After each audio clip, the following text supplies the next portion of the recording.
ایک حافظ صاحب فارغ ہوتے ہیں، وہ حافظ صاحب فاسق بھی ہوتے ہیں، فاجر بھی ہوتے ہیں، انہیں نماز کے مسائل نہیں آتے، انہیں نماز کے مفسدات کا پتہ نہیں ہوتا، انہیں صحیح وضو کرنا نہیں آتا، غسل کرنا نہیں آتا، اور وہ آ کے تراویح پڑھا رہا ہوتا ہے، مصلی پڑھا رہا ہوتا۔ ناراض مت ہوئیے گا، ہماری مسجد کمیٹی اس کا امتحان لینے کے لیے یہ نہیں پوچھتی کہ تمہیں کچھ مسائل پتہ ہیں کہ نہیں پتہ، تم امامت کرو گے۔ وہ کہتے ہیں 2 رکعت نماز پڑھ کے سنائیں ذرا، ہم دیکھتے ہیں، ہمارے نمازی ٹیسٹ لیں گے آپ کا کہ آپ کیسا پڑھتے ہیں۔ یہ 2 رکعت وہ اخلاص کے ساتھ پڑھ لے، میرا تو حسن ظن قائم ہو ہی نہیں سکتا۔ میرے استاد محترم کر لیں تو الگ بات ہے، میں تو کر ہی نہیں سکتا ہوں، کیسے کریں حسن ظن؟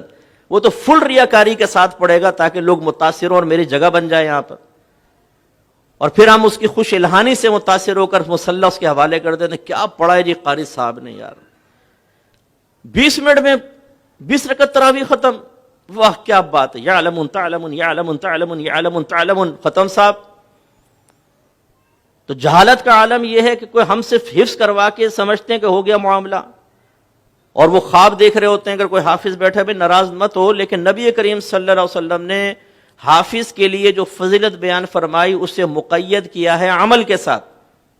رحمت کونین صلی اللہ علیہ وسلم ارشاد فرماتے ہیں کہ جس نے قرآن کو یاد کیا پھر اس کے حلال کو حلال اور حرام کو حرام جانا، وہ بروز قیامت اپنے خاندان میں سے 10 ایسے افراد کی شفاعت کرے گا جن پہ جہنم واجب ہو چکی ہے۔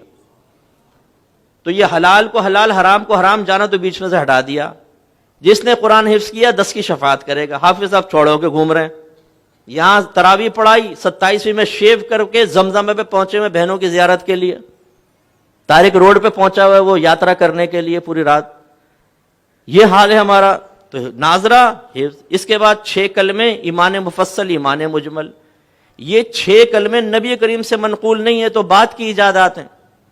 ایمان مفصل، ایمان مجمل بعد کی ایجاد ہے، یہ بھی نہ یاد کریں آپ 6 کلمے۔ یہ جو بے وقوف قسم کے بعض لوگ ہوتے ہیں جو ان 6 کلموں کو کسی انسان کے مذہبی ہونے کا معیار قرار دیتے ہیں۔ اچھا دوسرا کلمہ سناؤ ذرا، آپ نے سنا، ہاں ٹھیک ہے ٹھیک ہے ٹھیک۔ اچھا چھٹا کلمہ سناؤ، سنا دیا، واہ واہ ماشاء اللہ، بھائی اس کلمے سے کیا ہوگا؟ اچھا ترجمہ پوچھ لو ذرا، رٹا ہوا ترجمہ بھی سنا دے، تشریح پوچھ لو ذرا، کچھ پتہ نہیں۔ تو سمجھانا یہ مقصود ہے کہ ہم لوگوں نے اس وقت جہالت اتنی عام ہے، اور وجہ اس کی کیا ہے کہ ہم نے چند چیزوں کو دین کا نام دے دیا بس۔ ہمارے مدارس کے اندر جو حفظ قرآن کے اس میں بھی ایسے ہو رہا ہے کہ بچوں کو حفظ ناظرہ کروا دیا، اس کے بعد مسائل نہیں، نتیجہ نکلتا ہے کہ معاشرے میں جہالت کی وجہ سے بگاڑ پیدا ہوتا۔ سب سے بڑا بگاڑ علم کی کمی کی بنا پر ہے۔ آپ کے نبی کریم صلی اللہ علیہ وسلم نے فرمایا طلب العلم فریضۃ علی کل مسلم، علم کا حاصل کرنا ہر عاقل بالغ مسلمان مرد و عورت پر لازم ہے، لیکن چونکہ ہمارے اندر ایک تحریک بغاوت اٹھ چکی ہے، آج اگر آپ کی گورنمنٹ آف پاکستان یہ اعلان کرے کہ جو فرض علوم سیکھے گا اس کو فرض علوم کے بینیفٹ ملیں گے پر منتھ 1 لاکھ روپے، جو اس فرض علوم کا حامل ہوگا ہر مہینے 1 لاکھ روپے بینیفٹ ملے گا، وظیفہ ملے گا۔ آپ دیکھیں ہم میں سے ہر ایک ڈھونڈ رہا ہوگا یار فرض علوم ہے کیا، ہمیں بتاؤ کیا ہے فرض علوم۔ لیکن جب اس کا اعلان نہیں، آپ کے نبی نے فرمایا علم حاصل کرنا فرض ہے، تو ہم اتنی بھی زحمت گوارا نہیں کرتے کہ گھر کا سرپرستی کم از کم، بیٹا ہل نہیں کرتے، ایسا نہ اوپر چلے جاؤ تم سیدھے شوں، تھوڑا سا جم کے بیٹھ جاؤ، ہل رہا ہو ڈسٹرب کر رہا ہو۔ تو گھر کا سرپرست بھی اس چیز کو سمجھنے کے لیے تیار نہیں ہے کہ مجھے علم سیکھ کر اپنے بچوں کو سکھانا چاہیے، وہ بھی بیچارہ ایسے ہی ہے۔